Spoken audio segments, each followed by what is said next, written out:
এই ভিডিওটি কেউ স্কিপ করবেন না, সম্পূর্ণ দেখার অনুরোধ রইল। আউযু বিল্লাহি মিনাশ শাইতানির রাজিম। বিসমিল্লাহির রহমানির রহিম। আল্লাহুম্মা সাল্লি আলা আলিউন ওয়া ফাতিমাতুন ওয়া হাসানু ওয়া হুসাইন। শাহস্তে হুসাইন বাদে শাহস্তে হুসাইন, দিন হাসতে হুসাইন, দিনে পানা হাসতে হুসাইন। সারদাত নাদাত দস্ত দরদস্তে ইয়াজিদ, হাক্কা কে বেনায়ে লা ইলাহা হাসতে হুসাইন। আজকে থেকে উদিত হবে মহরমের চাঁদ।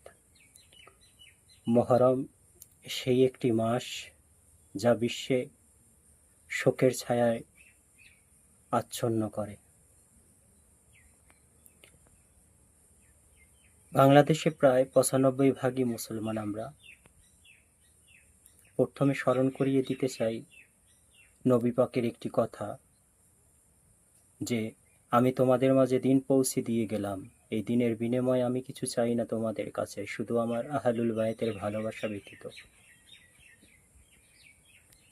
দেখেন, ফিলিস্তিনি মুসলমানদের উপর ইসরায়েলি ইহুদিরা আক্রমণ করতেছে, নির্যাতন করতেছে, জুলুম করতেছে, হত্যা করতেছে, আমরা প্রতিবাদ করতেছি, কঠোর থেকে কঠোর প্রতিবাদ। ইরানের সাথে ইসরায়েলের যুদ্ধ হচ্ছে, আমরা ইরানকে সমর্থন করতেছি সর্বত্রভাবে। সেদিন কারবালার প্রান্তরে ইমাম পরিবারে ৭২ জন লোকের উপরে প্রায় ৪,০০০ ইয়াজি বাহিনী আক্রমণ করেছিল। তাদের পানিবন্দী করে দিয়েছিল, তাদের খাদ্য ছিল না, পানি ছিল না।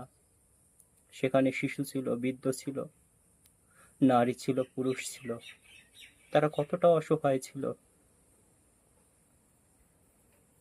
অথচ আজকে কারবালার গুরুত্ব ও মর্যাদা আমাদের ভিতরে নেই, আমরা দিতে পারতেছি না। আমি যখনই কারবালা নিয়ে কথা বলতে যাই, আমার কান্না আসে, আমি নিজেকে ধরে রাখতে পারি না। ইমাম হুসাইন আলাইহিসসালাম আমাদেরকে শিখিয়ে গেলেন, ধৈর্যশীল হও, সত্যের পথে নিজেকে দাঁড় করিয়ে রাখো, মিথ্যা, অসত্য, ভণ্ডামিকে কখনো গ্রহণ করিবে না, তার কাছে মাথা নত করিবে না। আমরা সবাই জানি যে বেহেশতের যুবকদের সর্দার মাওলা হাসান আলাইহিসসালাম ও মাওলা হুসাইন আলাইহিসসালাম। বেহেশতে নারীদের সর্দার মা ফাতেমাতুজ জোহরা। মুহাম্মদ সাল্লাল্লাহু আলাইহি ওয়াসাল্লাম এও বলে গেছেন যে মমিন এবং বেঈমানের মাঝে পার্থক্য করবে মাওলা আলী। আলীকে যে ভালোবাসে, আল্লাহ তুমি তাকে ভালোবেসো। যে আলীর সাথে শত্রুতা করে, আল্লাহ তুমি তার সাথে শত্রুতা